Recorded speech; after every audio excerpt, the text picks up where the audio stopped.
So during my first month, my co-teacher would actually teach me a phrase each week, and I'll try and use it and I'll try and remember it, but learning a new language is so hard.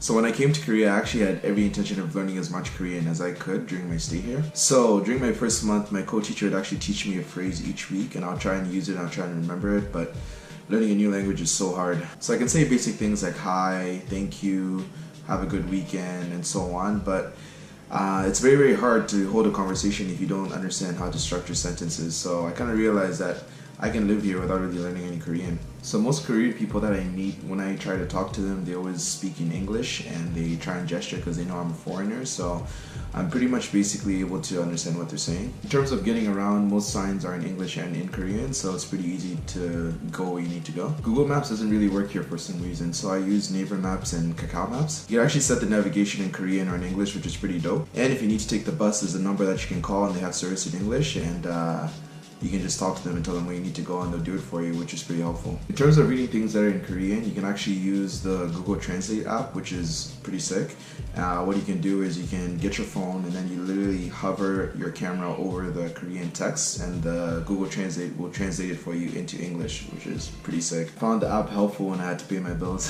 If you're interested in learning Korean, there's a lot of language exchange apps out there, so you can learn Korean and they can learn English. It's like Tinder, but for language and not for love. When I went to Naksansa Temple, there was a Korean lady that came up to me and she asked me where I was from, and I told her, yeah, I'm from Canada. I didn't really understand most of the stuff that she was saying to me, but she wanted to stay in touch, so she added me on this language exchange app called Line, and it's pretty good. There's a number of language exchange apps like HelloTalk, Meef, and many, many others. There's another app called Papago, which is one of the best language translator apps. You can literally talk or type in English into this app, and then it translates it into Korean, and it speaks Korean as well, which is pretty dope. This app is definitely key, and I do recommend downloading it if you do decide to come to South Korea at some point. In Seoul, most people speak English very, very well, and it's always funny or awkward when you have a situation when you're talking to someone and you're using really, really simple English and you're gesturing, and then you find out that they actually understand English. Like, this has happened to me a couple times when I'm ordering food.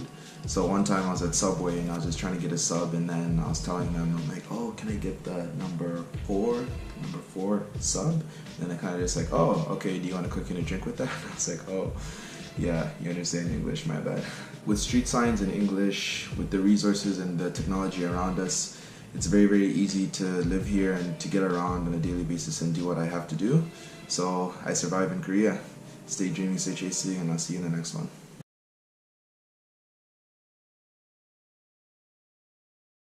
Who are you? You. No, not me, you. Yes, I am you. Just answer the damn questions. Who are you? I have told you. Are you deaf? No, you is blind. I'm not blind, you blind. That is what I just said. You just said what? I did not say what. I said you. That's what I'm asking you. And you is answering. Shut up!